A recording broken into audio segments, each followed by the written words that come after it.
نحمده ونصلي على رسوله الكريم أما بعد أعوذ بالله من الشيطان الرجيم بسم الله الرحمن الرحيم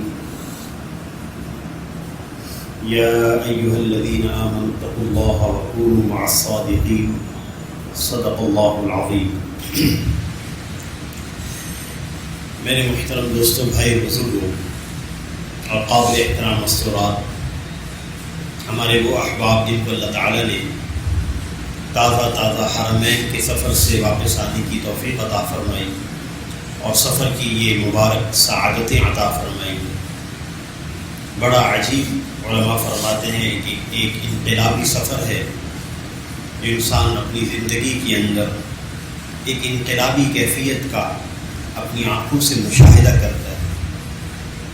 جتنی بھی عبادات ہیں، اللہ رب العزت نے ہر عبادت کے اندر ایک خاص اثر رکھا ہے، چاہے وہ نماز ہو، اس عبادت کے اندر بھی خاص اثر ہے۔ قرآن پاک میں آتا ہے ان الصلاۃ تنہی عن الفحشاء والمنکر، نماز بے حیائی سے روکتی ہے، نماز برے کاموں سے روکتی ہے۔ اللہ تعالیٰ نے نماز کے اندر ایک اثر رکھا، بلکہ علماء یہاں تک فرماتے ہیں کہ آج ایک دور جدید کا فتنہ منشیات، جس کے بارے میں ماں باپ بڑے پریشان ہیں کہ جن کی اولادیں منشیات میں لگ جاتی ہیں، ہم ان کو اپنی اولادوں کو کیسے بچائیں؟ تو قرآن پاک میں جہاں منشیات کی نجاست کا ذکر ہے، جس کو اللہ تعالیٰ نے نجاست فرمایا، غلاظت فرمایا، وہاں اللہ تعالیٰ نے اس کے اثرات کو بھی بیان کیے ہیں۔ وَيَصُدَّكُمْ عَنْ ذِكْرِ اللَّهِ وَعَنِ الصَّلَاةِ، کہ یہ منشیات کا استعمال انسان کو اللہ کے ذکر سے اور نماز سے روک دیتا ہے۔ علماء نے یہاں لکھا ہے کہ یہ نماز کا ذکر اللہ نے کیوں فرمایا؟ تو فرمایا کہ نماز کے اندر اللہ نے کیسا اثر رکھتا ہے، اللہ تعالیٰ اس کی برکت سے منشیات میں مبتلا انسان کو منشیات سے محفوظ فرما دیتے ہیں۔ تو نماز کے اندر اثرات ہیں، بے حیائی سے انسان بچ جاتا ہے، برے کاموں سے بچتا ہے۔ اللہ تعالیٰ نے روزے کے اندر بھی اثر رکھا ہے۔ یا ایھا الذین آمنوا، یا قرآن پاک میں آتا ہے یا ایھا الذین آمنوا کتب علیکم الصیام، کہ تم پر روزے فرض کیے گئے جیسا کہ تم سے پہلے والے لوگوں پر فرض کیے گئے، اور اس کا اثر انسان کی زندگی میں تقویٰ کی صورت میں ظاہر ہوتا ہے۔ اللہ تعالیٰ روزے کی برکت سے انسان کو متقی بنا دیتے ہیں، چاہے وہ کیسے ہی گناہ گار انسان کیوں نہ ہو۔ ایک آدمی ایسا جو بے نمازی ہو، گناہ گار انسان ہو، صبح شام اللہ کی نامعصیت میں مبتلا ہو، لیکن روزہ رکھتا ہے، بند کمرے میں جا کر یہ نافرمانی کرنے والا انسان نہ کھانا کھاتا ہے نہ پانی پیتا ہے، اللہ تعالیٰ نے اس کا اثر اس کی زندگی پر ظاہر کیا، چاہے کیسے ہی انسان کیوں نہیں تھا۔ اسی طرح اللہ تعالیٰ نے زکوٰۃ کے اندر بھی اثرات رکھے۔ زکوٰۃ ایک عبادت، اللہ رب العزت اس کی برکت سے انسان کی زندگی میں تبدیلی لاتے ہیں کہ اس کا مال پاک ہو جاتا ہے، اس کو لوگوں کی مدد کر کے خوشی ہوتی ہے، اللہ تعالیٰ اس کے مال کی حفاظت کرتے ہیں۔ یہ زکوٰۃ کے اثرات اور حج کے بھی اثرات۔ حج پہ کیا ملتا ہے اس انسان کو؟ حج کرنے پر علماء فرماتے ہیں کہ جس طرح اللہ تعالیٰ نے تو دوسری عبادات کے فائدے گنوائے ہیں، حج کا فائدہ اس طرح نہیں گنوایا، اس کے لیے اور انداز اختیار کیا۔ حج کے فوائد جب اللہ سناتے ہیں تو یوں فرماتے ہیں وَأَذِّن فِي النَّاسِ بِالْحَجِّ، ابراہیم علیہ السلام کو حکم ہوا کہ آپ بیت اللہ کے حج کے آنے کے لیے لوگوں کے اندر ندا کریں، اعلان کریں۔ حضرت ابراہیم علیہ السلام نے اعلان کیا، آواز لگائی، اللہ نے آگے فرمایا آپ اعلان کریں گے، ندا کریں گے، یأتوک رجالا وعلی کل ضامر یأتین من کل فج عمیق، دور سے لوگ پیادہ چلیں گے، پیدل سفر کر کے آئیں گے، لاغر اونٹنیوں پر سفر کرتے کرتے کہ اونٹنیاں سفر کی وجہ سے دبلی ہو جائیں گی، اتنے دور دراز سے لوگ حج بیت اللہ کے لیے آئیں گے۔ پھر آگے فرمایا لیشہدوا منافع لہم، اور جو حج کے فائدے ہیں اس کو اپنی آنکھوں سے مشاہدہ کریں، آ کر اللہ فرما رہے ہیں بیت اللہ میں آ کر اپنی آنکھوں سے ان منفعتوں کا، ان نفعوں کا مشاہدہ کرے کہ کیا دیتے ہیں اللہ تعالیٰ، کیا اللہ پاک عطا فرماتے ہیں۔ یہ حج کرنے والا حاجی جب حج کے سفر میں گیا ہے، اللہ نے یہ سعادت عطا فرمائی، یہ وہاں جا کر انقلابی کیفیت کا مشاہدہ خود کرتا ہے انسان اپنے اندر، کہ جس طرح میں اپنے گھر میں تھا ویسا نہیں ہوں، یہاں پر مشاہدہ کرتا ہے، قدم قدم پر دعاؤں کی قبولیت کو دیکھتا ہے، قدم قدم پر اللہ کی معیت کا بھی مشاہدہ کرتا ہے، انقلابات اس کے اندر چل رہے ہوتے ہیں۔ اور علماء فرماتے ہیں حج کی قبولیت کی علامتیں ہوتی ہیں، حج کی قبولیت کی علامت یہ ہوتی ہے کہ انسان جو پچھلی زندگی گزار رہا ہوتا ہے اس میں یکسر تبدیلی آ جاتی ہے، اس کو دین پر استقامت مل گئی، اس کو اعمال پر استقامت مل گئی۔ ہمارے ایک بزرگ ہیں مولانا احسان الحق صاحب دامت برکاتہ العالیہ، اللہ ان کو صحت عطا فرمائے، بارہا فرماتے سنا کہ پارٹیشن سے پہلے جو لوگ حج کے لیے جایا کرتے تھے، حج سے جب واپس آتے تھے تو ہندو یہ بات کہا کرتے تھے کہ ان کے ساتھ کاروبار کرو، ان بنیا ہندو بنیے کہا کرتے تھے، ان کے ساتھ کاروبار کرو، یہ لوگ دھوکہ نہیں دیں گے، یہ بدل چکے۔ حج کی قبولیت کی علامت، حج کی قبولیت کی علامت اللہ سے محبت، اللہ کے رسول سے محبت میں اضافہ ہو جاتا ہے۔ اور حج مبرور جس کے بارے میں حدیث میں آتا ہے کہ حج مقبول اور مبرور کی جزا صرف جنت ہے، لیکن بسا اوقات انسان حج کے سفر میں جاتا ہے، وہ تبدیلی اپنے اندر محسوس نہیں کرتا، وہ انقلابی کیفیت اپنے اندر محسوس نہیں کرتا۔ وہ بندے کہہ رہے ہوتے ہیں کہ جناب سفر حج سے پہلے اور حج کے اندر تو جناب نمازوں پر بھی استقامت تھی، اعمال پر بھی استقامت تھی، اب واپسی کے بعد وہ استقامت نہیں رہی۔ بلکہ بعض حضرات یہ بھی کہتے ہیں کہ جناب وہ آپ تو بڑی بڑی تقریریں کر رہے تھے، جب حج کریں گے تو پوری زندگی بدل جائے گی، اللہ سے تعلق پیدا ہو جائے گا۔ جناب میرے اندر تو اس طرح کی کوئی کیفیت ہی نہیں پہنی۔ جی اس مذاکرے کے لیے خاص طور پہ ہم یہاں جمع ہوں، ہم اپنی حج کے اندر آئی ہوئی تبدیلی کو استقامت کیسے دیں؟ یہ جو حضرات سوال کرتے ہیں ہمارے اندر تبدیلی نہیں آئی، ہمارے بڑے فرماتے ہیں کہ ان سے کہا جائے کبھی یہ زندگی کے اندر کبھی یہ سوال آپ کی زبان پر آیا ہے پہلے؟ یہ تو حج کرنے کے بعد آپ کی زبان پر یہ سوال آیا کہ میرے اندر تبدیلی نہیں آئی۔ یہ بھی فکر مندی کی علامت ہے، یہ بھی ایک تبدیلی کی علامت ہے، الحمدللہ۔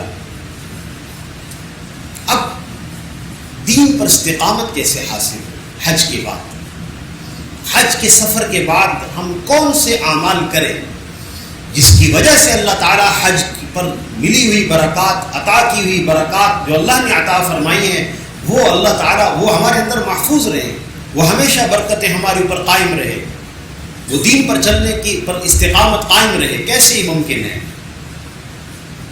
تو سب سے پہلی بنیادی بات، یہ جو اللہ تعالیٰ نے ہمیں حج کی نعمت عطا فرمائی، سفر حج کی توفیق عطا فرمائی، اس پر اللہ کا شکر ادا کیا جائے۔ یہ انسان اپنے زبان سے کہے الحمدللہ، اللہم لک الحمد ولک الشکر۔ یہ آدمی زبان سے ذرا ضرور کہے کہ اللہ تیرا شکر ہے، تو نے حج کی توفیق عطا فرمائی۔ بندہ بسا اوقات شکر ادا نہیں کرتا، ناشکری کرتا ہے، جس سے دی ہوئی نعمتیں، اس کے مزے، اس کے لطف و لذت چھن جاتی ہے۔ ورنہ اللہ تعالیٰ نے ہمیں کتنی نعمتیں ہمارے جسم کے اندر رکھی ہوئی ہیں، ہماری ذات کے اندر رکھی ہوئی، کتنی نعمتیں اللہ نے ہمیں دے رکھی ہیں۔ انسان ذرا شکر تو ادا کرے، شکر کے الفاظ تو کہے کہ اللہ نے مجھے حج کی توفیق عطا فرمائی، اللہم لک الحمد ولک الشکر۔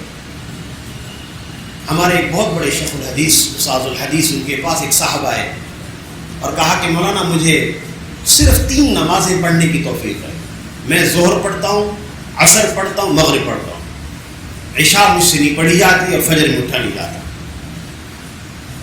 مجمع میں اور بھی لوگ بیٹھے ہوئے تھے، مولانا نے بڑی خوبصورت بات فرمائی، فرمایا اس 3 نمازوں کے پڑھنے پر آپ اللہ کا شکر ادا کریں کہ اللہ نے مجھے توفیق دی ہوئی ہے، میں 3 نمازیں پڑھ رہا. اور بھی علماء بیٹھے ہوئے تھے، ناراض ہو گئے، کہنے لگے مولانا وہ تو گناہ کا کام کر رہا ہے، 2 نمازیں چھوڑ رہا ہے، آپ کہہ رہے ہیں کہ شکر ادا کریں. اللہ ان کو جزائے خیر عطا فرمائے. بڑی عجیب بات فرمائے. فرمائے اصل میں اللہ تعالیٰ نے قرآن پاک میں فرمایا ہے لئن شکرتم لازیدنکم، تم شکر ادا کرو گے ہم تمہاری جو ہم نے تمہیں نعمتیں دے رکھی ہیں اس میں ہم اور مزید اضافہ کر دیں گے.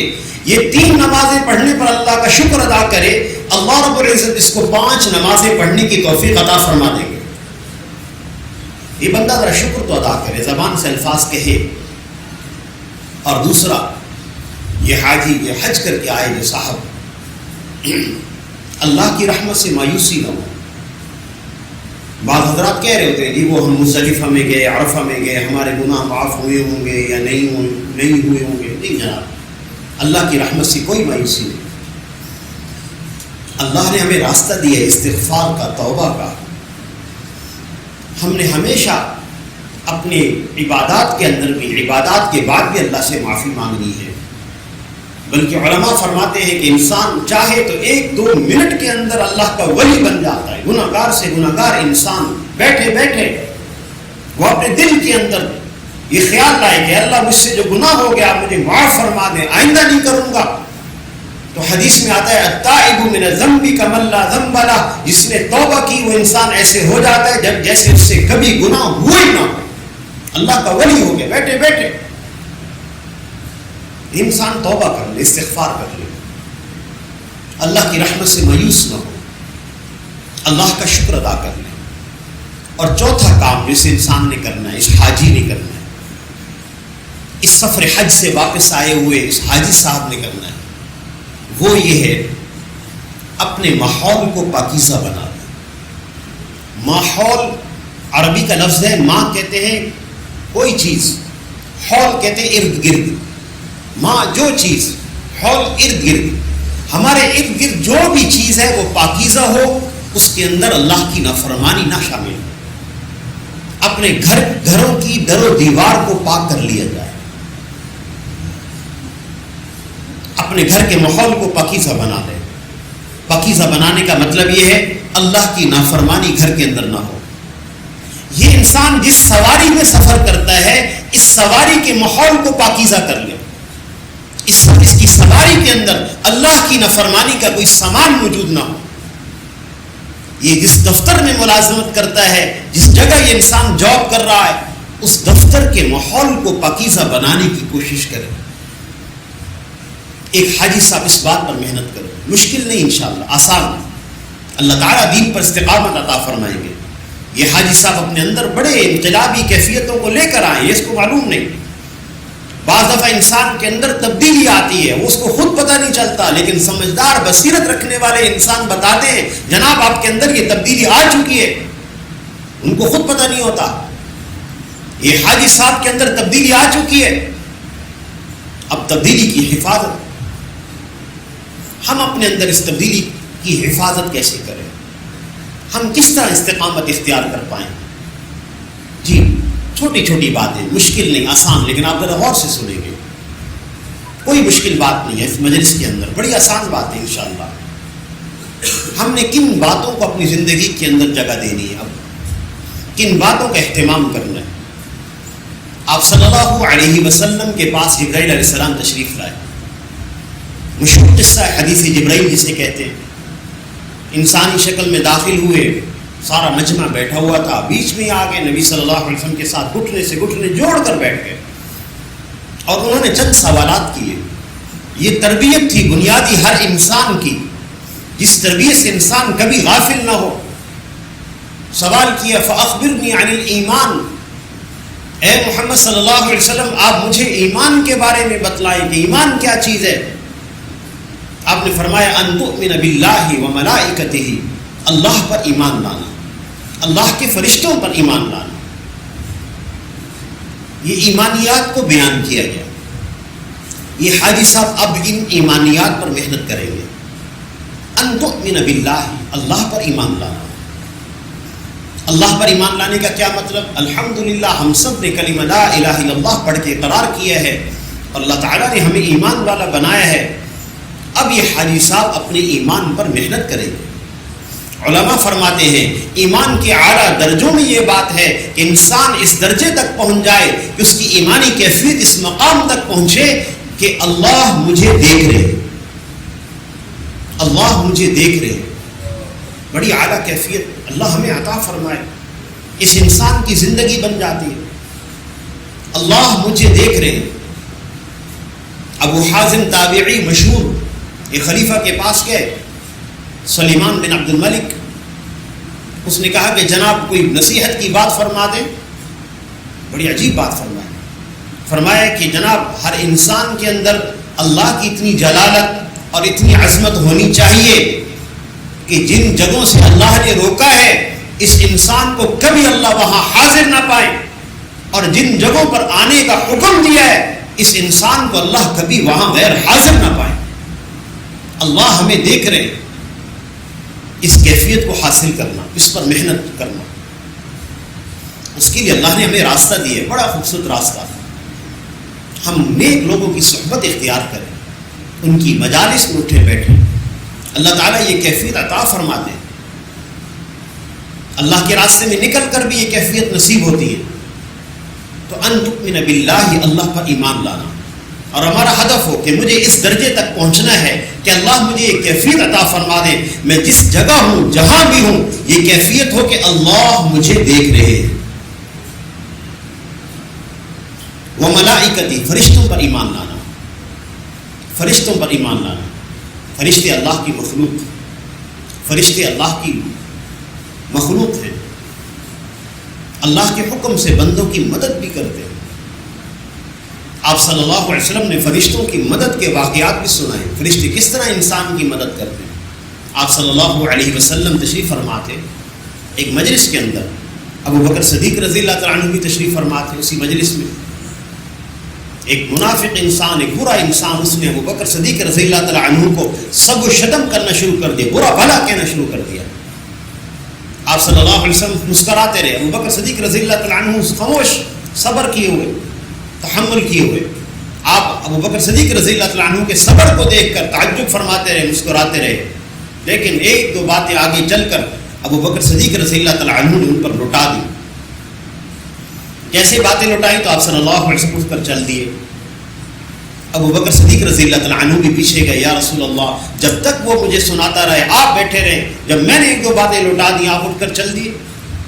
آپ صلی اللہ علیہ وسلم نے ارشاد فرمایا جب تک وہ باتیں سنا رہا تھا تم خاموش بیٹھے تھے، اللہ رب العزت نے ایک فرشتے کو مقرر کیا تھا جو تمہاری طرف سے اس کو جواب دے رہا تھا. جب تم نے دو تین باتیں کہہ دی وہ فرشتہ چلا گیا، شیطان آ گیا کہ اب باہم آپس کے اندر لڑائی ہوگی. فرشتوں کی مدد بندے کے ساتھ، فرشتوں کی مدد بندے کے ساتھ. وہ کتبی ہی، اللہ کی کتابوں پر ایمان لانا، اللہ کی کتابوں پر ایمان لانا. یہ حاجی صاحب جو حج کر کے ابھی آئے الحمدللہ، ان کو اللہ تعالیٰ نے سعادت عطا فرمائی. انہوں نے وہاں حرم کے اندر قرآن پاک کی تلاوت کی سماعت کی. انہوں نے مسجد نبوی کے اندر قرآن پاک کی تلاوت کی سماعت کی، اور عجیب کیفیت طاری ہوتی اس تلاوت کو سنتے ہوئے جو بیت اللہ کے اندر ہے یا حرم نبوی کے اندر ہے. اب یہ کیفیات کیسے محفوظ رہیں؟ اللہ ہمیں قرآن کی تلاوت کے سننے کی لذت عطا فرمائے، قرآن پاک پڑھنے کی توفیق عطا فرمائے.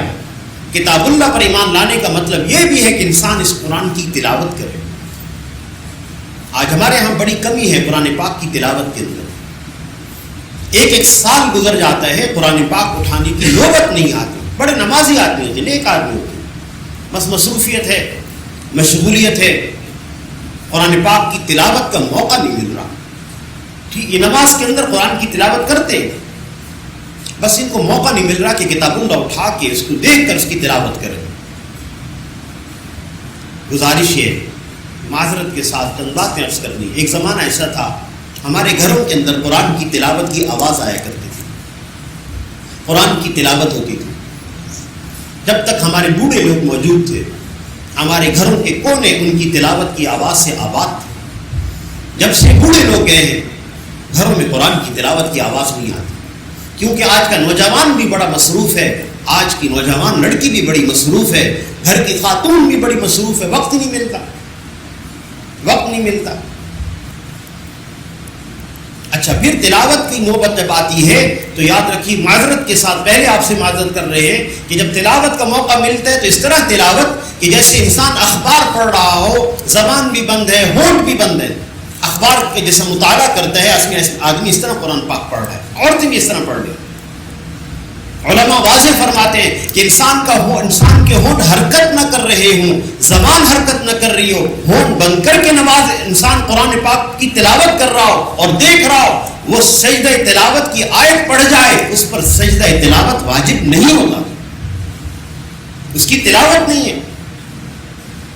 اگر یہ عورت، یہ مرد نماز کے اندر اس طرح تلاوت کرے کہ ان کے ہونٹ حرکت نہ کرے، ان کی زبان حرکت نہ کرے، علماء کرام بیٹھے ہوئے ہیں، پوچھ سکتے ہیں کہ اس کی نماز نہیں ہوتی۔ اس تلاوت کا اثر انسان کی زندگی پر نہیں ہوگا۔ حاجی صاحب اگر استقامت چاہتے ہیں تو آپ صلی اللہ علیہ وسلم کا ارشاد ہے، ان هذه القلوب تصدع، یہ دلوں کو زنگ لگ جاتا ہے جیسے لوہے کو پانی لگنے سے زنگ لگ جاتا ہے۔ صحابہ کرام نے عرض کیا، یا رسول اللہ، اس کی جلا کی کیا صورت ہے؟ آپ نے فرمایا، موت کو یاد کرنا اور قرآن پاک کی تلاوت کرنا۔ 3 سے 4 منٹ، بلکہ ہمارے بہت بڑے عالم، بہت بڑے مفتی صاحب، مفتی رفیع عثمانی صاحب فرماتے ہیں 3 منٹ تلاوت کر لیجئے۔ روزانہ صبح کے وقت اٹھ کر ہر بچہ بچی اتنا اہتمام کروا دیجئے، صرف 3 منٹ قرآن پاک کی تلاوت کر لیں، 3 منٹ اہتمام تو کرائیے۔ اللہ تعالیٰ انشاءاللہ توفیق عطا فرمائیں گے، پورے قرآن پاک کی تلاوت کی توفیق مل جائے گی انشاءاللہ۔ 3 4 منٹ 5 منٹ بس۔ آپ صلی اللہ علیہ وسلم کے ارشاد ہے، بہترین اعمال وہ ہیں جو ہمیشہ ہوں اور اگرچہ تھوڑے ہوں۔ یہ نہیں کہ آدمی ایک دفعہ جناب 5-10 پارے تلاوت کر لی اور اس کے بعد پھر چھٹی، 6 8 مہینے ہو گئے، قرآن پاک کھول کر نہیں دیکھا۔ نہیں، 3 4 منٹ تلاوت کر لیجیے۔ اتنا وقت تو سبھی کے پاس ہے، زبان کو حرکت دیں۔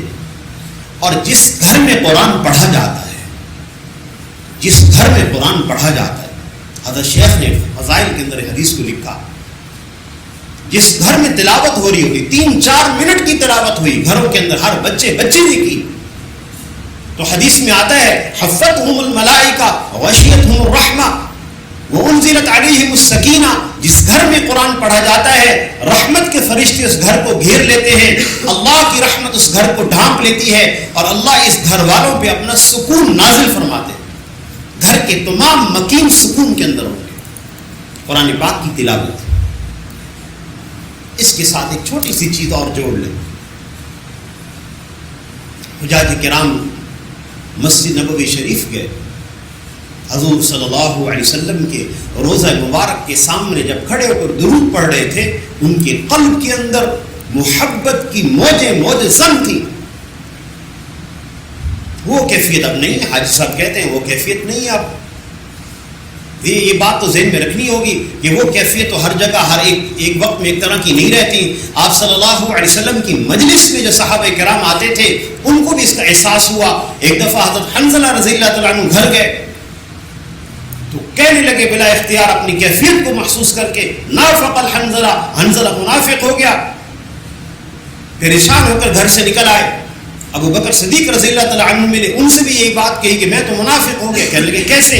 کہنے لگے جب نبی صلی اللہ علیہ وسلم کی مجلس میں ہوتے کیفیات ہی کچھ اور ہوتی ہیں، جب گھر ہوتے ہیں تو اور کیفیات ہوتی ہیں۔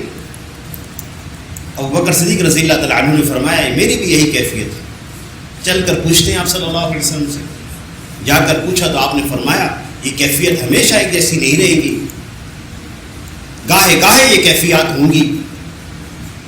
وہ جو حضور صلی اللہ علیہ وسلم کے ساتھ محبت کا جذبہ اٹھا ہے، اس کیفیت کو کیسے محفوظ رکھے؟ ایک تھوڑی سی عادت بنا لیجئے آپ صلی اللہ علیہ وسلم پر درود پڑھنے کی۔ درود پڑھنے کی بڑی کمی ہو جاتی درود پڑھنے کے اندر۔ یہ جس انسان کو اللہ نے توفیق دے رکھی ہوتی ہے حضور صلی اللہ علیہ وسلم پر درود پڑھنے کی، اللہ تعالیٰ اس کے دل کے اندر حضور صلی اللہ علیہ وسلم کی محبت کو پیدا فرما دیتے ہیں۔ آپ صلی اللہ علیہ وسلم ایک دفعہ تشریف لائے، چہرے پر خوشی کے اثرات تھے۔ ابو بکر صدیق رضی اللہ تعالیٰ عنہ نے پوچھا آپ اتنے خوش کیوں ہیں؟ اور صحابہ کرام نے پوچھا یا رسول اللہ آج آپ بڑے خوش ہیں؟ فرمایا کہ جبرائیل علیہ السلام میرے پاس آئے تھے اور آ کر یوں کہا ہے کہ اللہ تعالیٰ فرما رہے ہیں کہ جو آپ کا امتی میرے اوپر ایک دفعہ درود پڑھے گا میں اس پر 10 رحمتوں کو نازل کروں گا. اس لیے درود پڑھنے کا اہتمام اور رسولوں پر ایمان، حضور صلی اللہ علیہ وسلم کے طریقے پر زندگی گزارنا اور آخرت پر ایمان.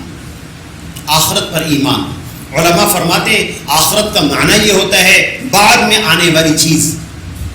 تو آخرت کا مطلب یہ ہے ایک زندگی مرنے کے بعد ایسی آنے والی ہے جس میں حساب و کتاب اللہ پاک لیں گے. جو انسان نے دنیا میں عمل کیا اس کا حساب لیا جائے گا. اس فکر کو بڑھانے کی ضرورت ہے. حضرت مفتی شفیع صاحب رحمۃ اللہ علیہ فرماتے تھے جس انسان کے اندر 2 کیفیتیں پیدا ہو جائیں، ایک اس کو یہ بات سمجھ میں آ جائے کہ میرا اللہ مجھے دیکھ رہا ہے، اس کے دل میں اللہ کی عظمت اور جلالت ہو، اور دوسرا فکر آخرت ہو. یہ انسان بن جاتا ہے. اپنے اندر فکر آخرت بڑھانے کی ضرورت. حضور صلی اللہ علیہ وسلم نے باقاعدہ تربیت فرمائی تھی صحابہ کرام کی کہ یہ دنیا عارضی ہے، آخرت کی جگہ ہمیشہ رہنے والی، وہاں ہم نے منتقل ہونا ہے. بار بار آپ نے یاد دلایا. ہمیں بھی ضرورت ہے، ہمیں بھی ایسی مجلسوں میں بیٹھنے کی ضرورت ہے. ہمیں کوئی یاد دلائے کہ یہ دنیا فانی ہے. مدینہ المنورہ میں ریشمی کپڑا ہے. آپ حضرات کے ذہنوں میں ہے اس وقت کیا کیفیت مشقت کی تھی. ابتدائی ریشمی کپڑا شام سے آیا، اور اعلیٰ جو ریشمی کپڑا خالص ہوتا ہے اس کی نرمی، اس کی خوبصورتی تصور ہی نہیں ہو سکتا. اور ایسے حالات میں آتا ہے جب صحابہ کرام کے پاس پہننے کے لیے پورا کپڑا نہیں ہے. اس وقت وہ کپڑا آیا. مدینہ المنورہ میں سب لوگ جمع ہو گئے، کپڑے کو چھونے لگے. اس کی نرمی، اس کی خوبصورتی کی تعریف ہو رہی تھی. آپ صلی اللہ علیہ وسلم نے فرمایا کپڑا کیسا لگا؟ یا رسول اللہ بہت خوبصورت کپڑا ہے. تربیت کی بات فرما رہے ہیں. کاش کوئی ماں باپ اپنے بچوں سے بات کر لیا کرے، کوئی بڑا اپنے ماتحتوں سے یہ بات کر لیا کرے اس موقعوں پر. آپ نے فرمایا قریبی ابھی سعد بن معاذ رضی اللہ تعالیٰ عنہ کی شہادت ہوئی تھی. آپ نے فرمایا لمنادیر سعد بن معاذ افضل من هذه في الجنة. جو اللہ تعالیٰ نے سعد بن معاذ رضی اللہ تعالیٰ عنہ کو کپڑا دیا ہے جنت میں وہ اس سے بہت بہتر ہے. تربیت دنیا سے آخرت کی طرف توجہ دلانا. انسان بھول جاتا ہے، انسان نسیان سے بھول جاتا ہے. ہمیں اپنی آخرت کو یاد رکھنا ہے. اور پھر جبرائیل علیہ السلام نے آپ صلی اللہ علیہ وسلم سے سوال کیا فَأَخْبِرْنِي عَنِ الْإِسْلَامِ. اسلام کے بارے میں بتائیے. بڑا آسان، یہ بڑے آسان جواب، کوئی مشکل نہیں. انشاءاللہ آپ سنیں گے توجہ سے 2-4 باتیں انشاءاللہ اہم آپ سے عرض کرنی، بڑی بنیادی باتیں جو ہماری ضرورت ہے. آپ نے فرمایا ان تشہد اللہ الہ الا اللہ. اسلام یہ ہے کہ تم اس بات کی گواہی دو کہ اللہ کے سوا کوئی معبود نہیں. الحمدللہ اللہ تعالیٰ نے ہم سب کو اس بات کی توفیق دے رکھی. اور دوسری بات فرمائی نماز کو قائم کرو. اور پھر فرمایا کہ زکوٰۃ ادا کرو، رمضان کے روزے رکھو، بیت اللہ کا حج کرو. آپ تھوڑی سی توجہ فرما فرض ہوتا ہے. اس فرضیت کو ادا کرنے کے بعد اس انسان کے پاس کروڑوں روپے بھی آ جائیں، حج فرض نہیں. اور رمضان کے روزے سال میں 1 دفعہ 1 مہینہ. اور زکوٰۃ صاحب استطاعت پر ہے اور وہ بھی سال میں 1 دفعہ. رہ سہ کر ایک ہی عبادت رہ جاتی ہے جس کو روزانہ کرنا، وہ نماز ہے. وہ نماز ہے، صرف ایک عبادت، زیادہ نہیں، آسان ہے. اور اس پر استقامت کا طریقہ بھی بتایا. نماز قائم کرو، نماز قائم کرو. نماز کے پڑھنے کا حکم قرآن پاک میں صرف 2-3 جگہ آیا ہے، باقی سب جگہ نماز کو قائم کرنے کا حکم آیا. یہ قائم کرنے کا مطلب کیا ہوتا ہے؟ حضرت شاہ ولی اللہ محدث دہلوی رحمہ اللہ فرماتے تھے قائم کرنے کا مطلب یہ ہے اس نماز کو اپنی زندگی کے اندر رائج کرو، اپنے بازاروں کے اندر رواج دو. اور اس کا رواج کا طریقہ یہ ہے باجماعت نماز پڑھنے کا اہتمام. جس شخص کو اللہ تعالیٰ نے باجماعت نماز پڑھنے کا اہتمام کی توفیق دے رکھی ہے انشاءاللہ اس کی نماز قضا نہیں ہوگی. یہ حاجی صاحب حج کے سفر کے بعد اپنی نمازوں کے اہتمام کی فکر میں لگیں گے تب دین پر استقامت ہو سکتی ہے. اور جو بھائی کوشش کرتا ہے پھر بھی نماز قضا ہو جاتی ہے, کبھی فجر کبھی عشاء کبھی عصر قضا ہو جاتی, دکھ ہوتا ہے بعد میں یہ میں کیا کروں, کوشش کرتا ہوں پھر بھی نماز رہ جاتی, کیا کروں, کبھی آنکھ نہیں کھلتی.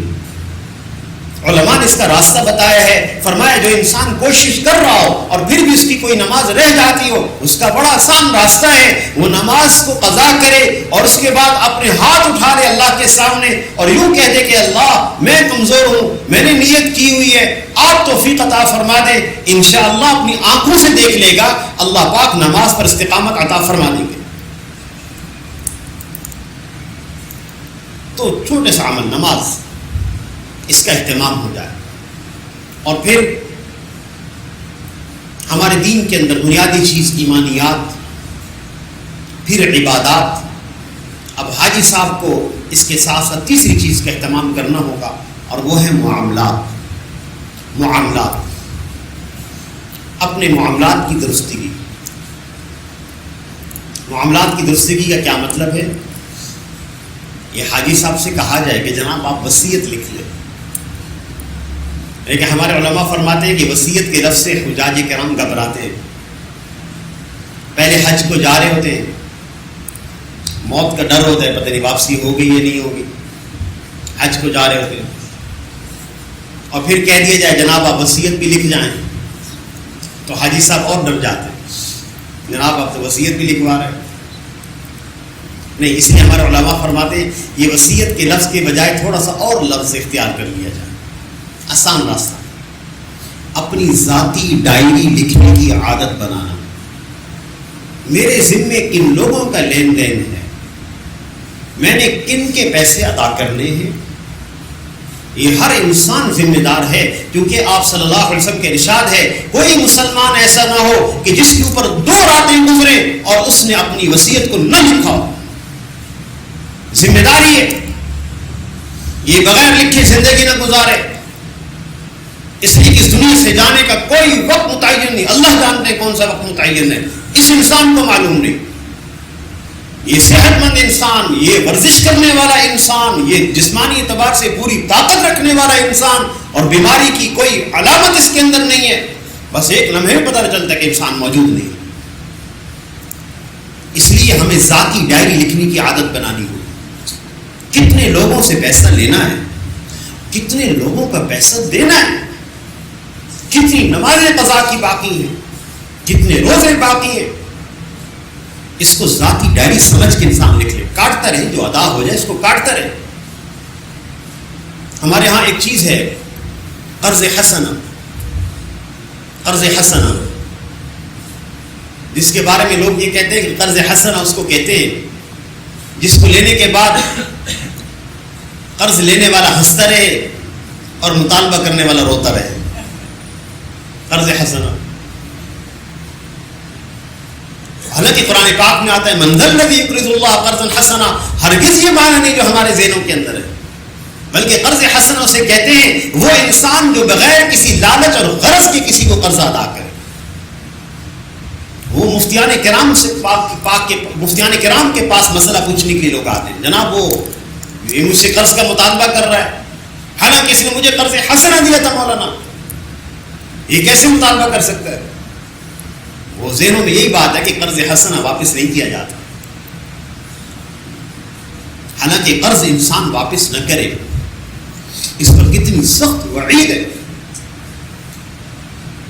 آپ صلی اللہ علیہ وسلم ایک دفعہ مسجد نبوی کے اس جگہ پر تشریف فرما تھے جہاں جنازے پڑھے جاتے ہیں. آپ صلی اللہ علیہ وسلم نے اپنے سر مبارک پہ ہاتھ رکھا اور فرمایا ما نزل من التشدید, کتنا سخت امر نازل ہوا ہے. صحابہ کرام فرماتے ہیں ہم خاموش رہے, ادب کی وجہ سے معنی ہو گیا, پوچھ نہ سکے کیا امر نازل ہوا. اگلے دن ہم انتظار کرتے رہے کیا معاملہ پیش آتا ہے, کوئی ایسی بات سامنے نہیں آئی. پھر ہم نے عرض کیا یا رسول اللہ وہ کیا معاملہ پیش آیا. آپ نے فرمایا ایک فرشتہ میرے پاس آیا اور اس نے آ کر یہ بتایا جس انسان نے قرض لیا ہو، مال کسی کا لیا ہو، پھر اس کو واپس نہ کرے، پھر انسان اللہ کی راہ میں شہید ہو جائے، پھر زندہ کیا جائے، پھر شہید ہو جائے، پھر زندہ کیا جائے، پھر شہید ہو جائے، پھر زندہ کیا جائے، جنت میں داخل نہیں ہو سکتا جب تک قرض ادا نہ کرے۔ کتنا سخت معاملہ، اس لیے اپنے مالی معاملات کو صاف رکھنے کے لیے ڈائری لکھی جائے۔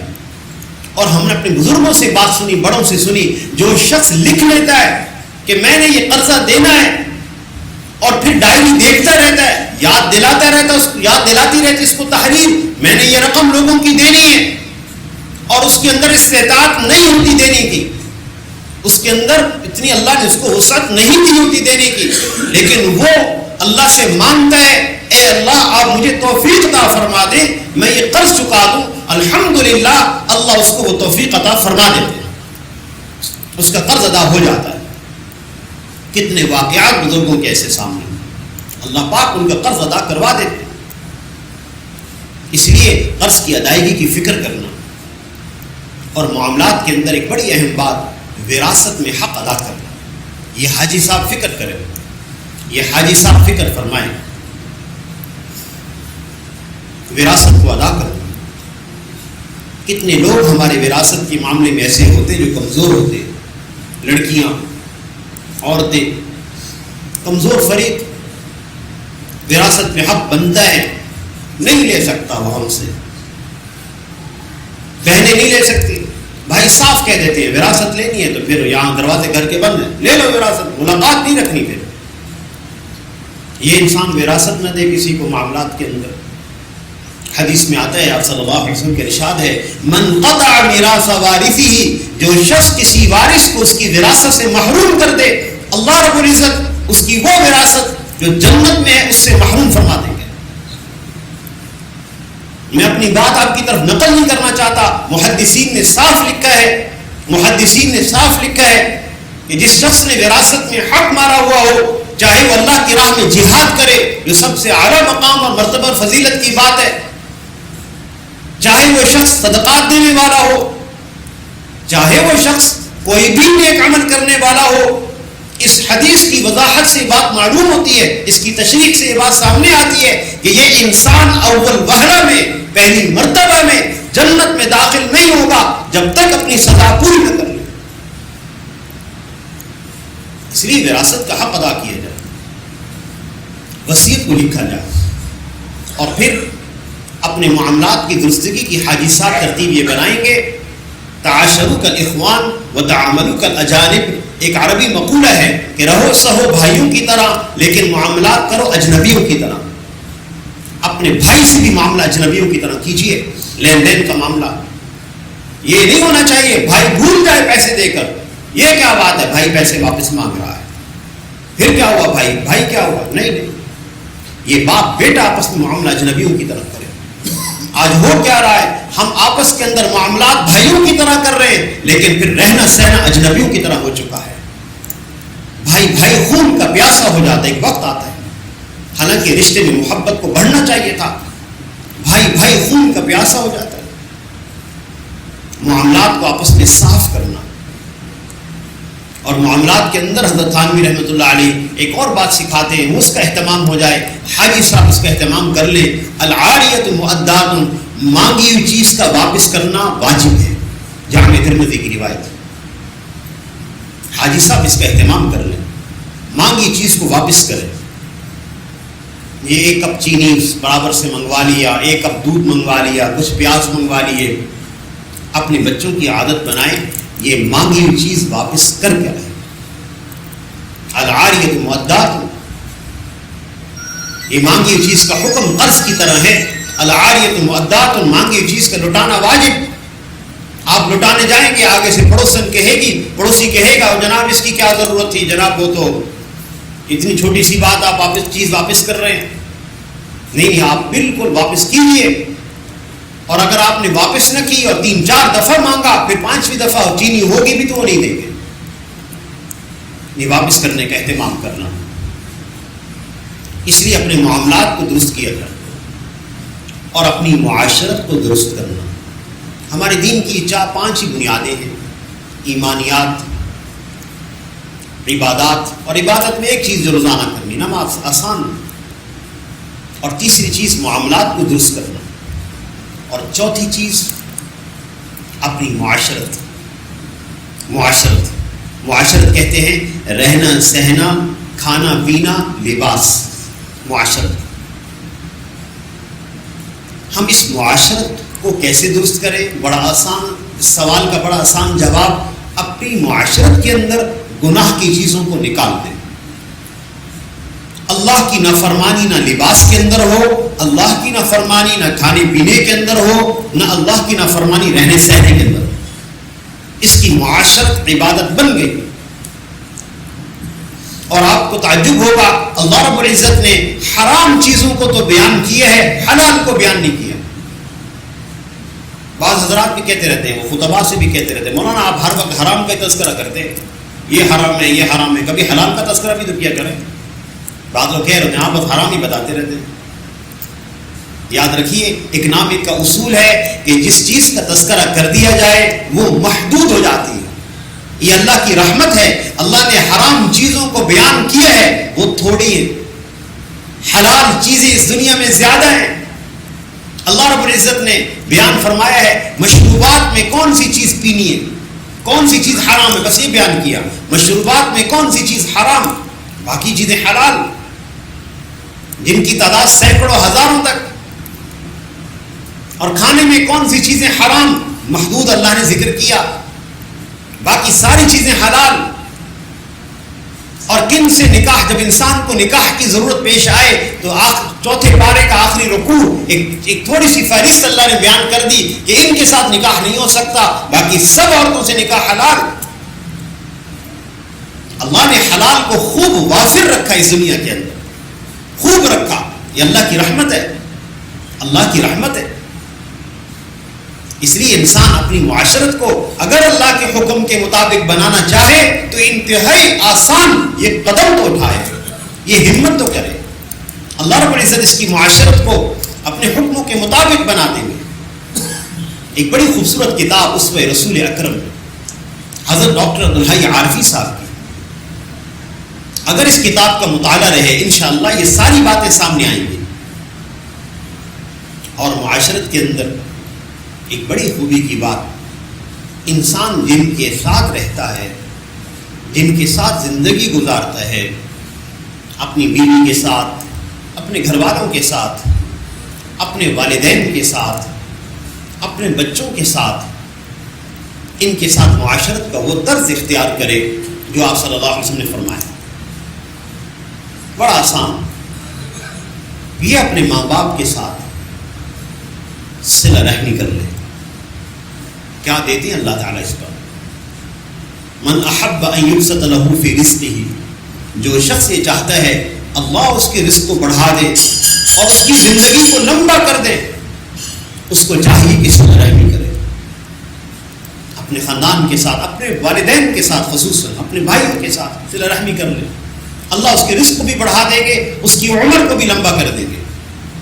بعض حضرات یہاں سوال کرتے ہیں، الجھ جاتے ہیں، مولانا یہ عمر تو طے ہے اللہ کی طرف سے، یہ کیسے لمبی ہو سکتی ہے؟ رزق بھی طے ہے، یہ کیسے بڑھ سکتا ہے؟ بعض حضرات سوال کرتے ہیں.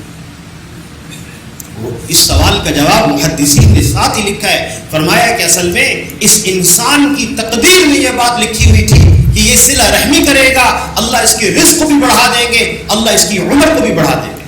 اس کی تقدیر میں لکھا ہوا ہے. اس لیے صلہ رحمی کا اہتمام اور آپس کی معاشرت کے اندر بڑی بنیادی بات، جتنا انسان ہو سکے اپنے گھر والوں کے ساتھ، تعلق والوں کے ساتھ قطع تعلق ہی نہ کرے، بات چیت ختم نہ کرے. ایک ہی گھر کے اندر رہتے میاں بیوی، 1 سال ہو گیا ہے بیوی سے بات نہیں ہوئی، جی یہ باتیں موجود ہیں، صاف کہتے ہیں مولانا 1 سال ہو گیا بیوی سے بات نہیں ہوئی. بیٹا گھر کے اندر 6 مہینے ہو گئے بیٹے سے بات نہیں ہوئی، 6 مہینے. اسی بیٹے کی فیسیں بھی ادا کر رہے ہیں، اس بیٹے کو اسکول بھی لے کے جا رہے ہیں، کالج بھی لے کے جا رہے ہیں، والد صاحب خود بیٹے سے بات چیت نہیں. یہ انسان اگر کسی سے بات چیت ختم کر دے اس کا کتنا نقصان ہوتا ہے. آپ صلی اللہ علیہ وسلم کا ارشاد ہے جو آدمی 1 سال تک کسی سے بات چیت نہ رکھے 1 قتل کا گناہ اس کے کھاتے میں لکھا جاتا ہے. اتنی سخت بات. اور 5ویں چیز اخلاق. 5ویں چیز اخلاق. یہ حاجی صاحب اپنے اخلاق کی درستگی کریں گے. حاجی صاحب سفر کر کے آئے وہاں اخلاقی اعتبار سے مجاہدہ بھی ہوتا ہے, بڑا مجاہدہ. سفر کے اندر انسان کتنی مشقت میں, منی کے اندر, عرفہ کے اندر, مزدلفہ کے اندر, اب اس کو دھکا مل رہا ہے, دھکا کھا رہا ہے. حضرت تھانوی رحمۃ اللہ علیہ سے کسی نے پوچھا حضرت حج کے سفر پہ جا رہا ہوں کوئی نصیحت فرما دیں. حج کے سفر پہ جا رہا ہوں کوئی نصیحت فرما دیں. اللہ اکبر, بڑے بڑے ہوتے ہیں. آپ کسی اور سے پوچھتے ہو بتائیں گے آپ کو اتنے طواف کریں, اتنے یہ کریں, اس طرح کریں. حضرت تھانوی رحمۃ اللہ علیہ نے فرمایا بھائی اچھا کھانا, اچھا رہنا, نہ دھکا دینا نہ دھکا کھانا. بڑوں کی بڑی بات ہے. اچھا کھانا, اچھا رہنا, نہ دھکا دینا نہ دھکا کھانا. اس سے بھی بچنا ہے, دھکے سے بھی بچنا ہے, خطرہ ہوتا ہے. تو وہاں کتنی جگہوں پہ ایسی طبیعتوں پر سختی بھی آتی, بوجھ بھی ہوتا ہے. ساتھیوں کی باتوں پر بوجھ ہوا, حاجی صاحب نے برداشت کیا, نہیں بات کی, خاموش رہے. کھانے کا مجاہدہ بھی ہوا, چلنے کا مجاہدہ بھی ہوا, گرمی کا مجاہدہ بھی ہوا. اب حاجی صاحب اپنے اندر پیدا ہونے والی ان کیفیات کو جو اللہ نے اس مجاہدی کی برکت سے عطا فرمائی ان کی حفاظت کریں گے. حفاظت کے طریقہ کا یہ حاجی صاحب اپنے اخلاق کو عالی بنا رہے. یہ اپنے اندر مزاج میں درگزر لے آئے, اپنے مزاج کے اندر نرمی لے آئے, اپنے مزاج کے اندر اپنے بڑوں سے پوچھ کر چلنے کا مزاج بنا لیں.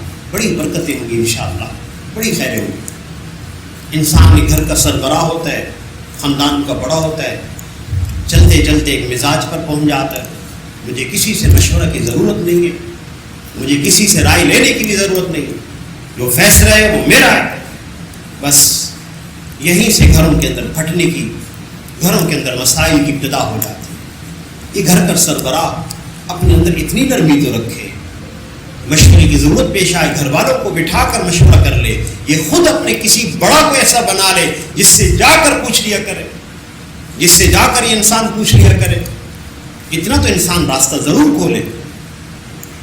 اور اخلاق کے بارے میں سب سے خوبصورت آیت حضور صلی اللہ علیہ وسلم جو غزوہ احد میں تھے, ہمارے وہ ساتھی جنہوں نے یہ غزوہ احد کا واقعہ سیرت کے اندر مطالعہ کیا ہے کہ ہمارے نبی صلی اللہ علیہ وسلم کو روحانی اعتبار سے اور ہمارے نبی صلی اللہ علیہ وسلم کو جسمانی اعتبار سے انتہائی اذیت اس سفر میں پہنچی. روحانی اذیت الگ, وہ 50 لوگوں نے طرح چھوڑ دیا جس میں سے 10 لوگ جمے رہے, 40 لوگ چلے گئے, اجتہادی خطا ہو گئی. حالانکہ حدیث میں آتا ہے آپ صلی اللہ علیہ وسلم نے واضح فرمایا تھا ہم غالب بھی ہو جائے تو ہمارے پیچھے مت آنا, مغلوب بھی ہو جائے تو ہماری مدد کو بھی نہ آنا. بس وہ ابتدا میں اجتہادی خطا ہو گئی. وہ امیر صاحب منع بھی کرتے رہے, پھر بھی 40 صاحب چلے گئے, صاحب تشریف لے گئے. حضرت خالد بن ولید نے پیچھے سے مڑ کر حملہ کر دیا. اس زمانے میں مسلمان نہیں ہوئے تھے, جنگی تدابیر کے ماہر تھے. اور حدیث میں آتا ہے جب انہوں نے حملہ کیا اور پیچھے سے حملہ ہوا تو بخاری شریف کی روایت شیطان نے زور سے آواز لگائی پورے میدان کے اندر, دیکھو تمہارے پیچھے والے تمہارے سے غدار ہو گئے.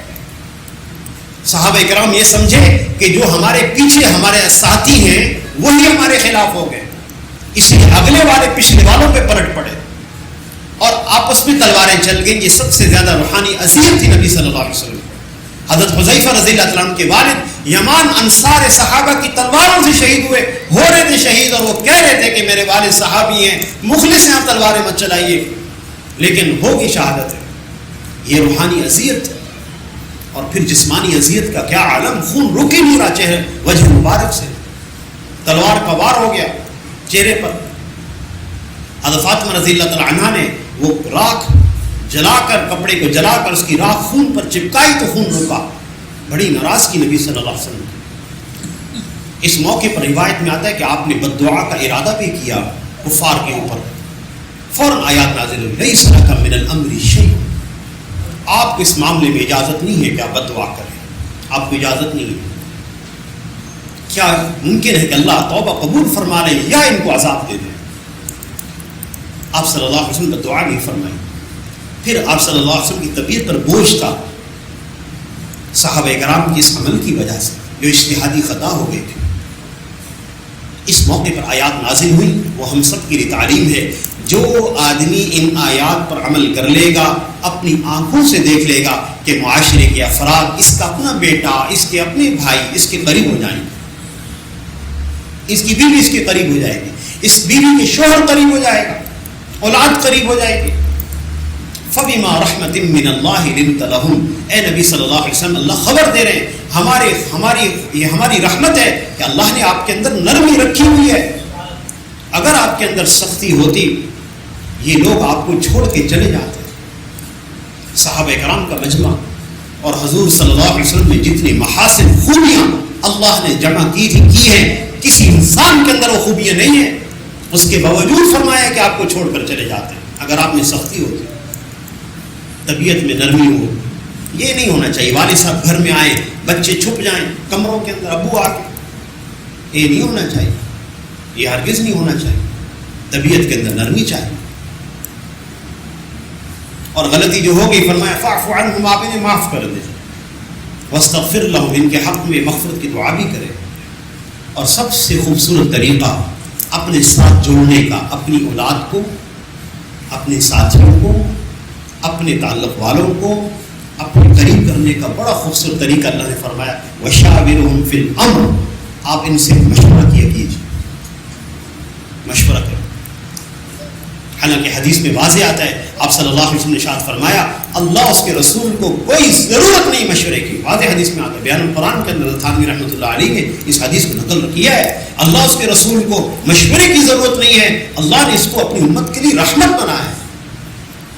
جب بھی آپ دیکھیں اولاد دور ہو رہی ہے، بھائی دور ہو رہے ہیں، وشاورہم فی الامر، بٹھا لیجیے، مشورہ کیجیے کسی کام کے بارے میں۔ آپ دیکھیں گے کہ وہ آپ پر جان چھڑکنے والے ہو جائیں گے، محبت کرنے لگیں گے۔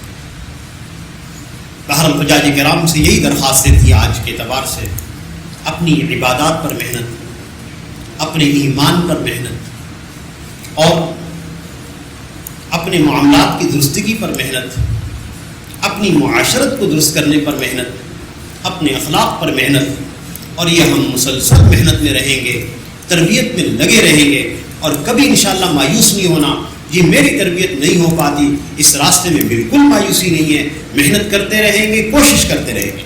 اور تربیت کے اللہ نے دو بڑے اچھے راستے ہمیں دے رکھے ہیں ہمارے محلے کے اندر، جو دینی مجلس مساجد کے اندر ہوتی ہیں، کبھی حدیث کی مجلس ہوتی ہے، کبھی قرآن کے درس کی مجلس ہوتی ہے، اپنے آپ کو اس کے اندر بٹھائیے، اور ایک اور خوبصورت راستہ، کبھی موقع ملے ہمت کیجیے، حدود اور قیود کی رعایت کرتے ہوئے، کسی کے حقوق ضائع نہ ہوتے ہوں، اللہ کے راستے میں نکل کر بھی اپنی ان کیفیات کو پکا کرنا کوشش کریں گے انشاءاللہ۔ اللہ تعالیٰ سے دعا ہے اللہ پاک ہم سب کو عمل کرنے کی توفیق عطا فرمائے۔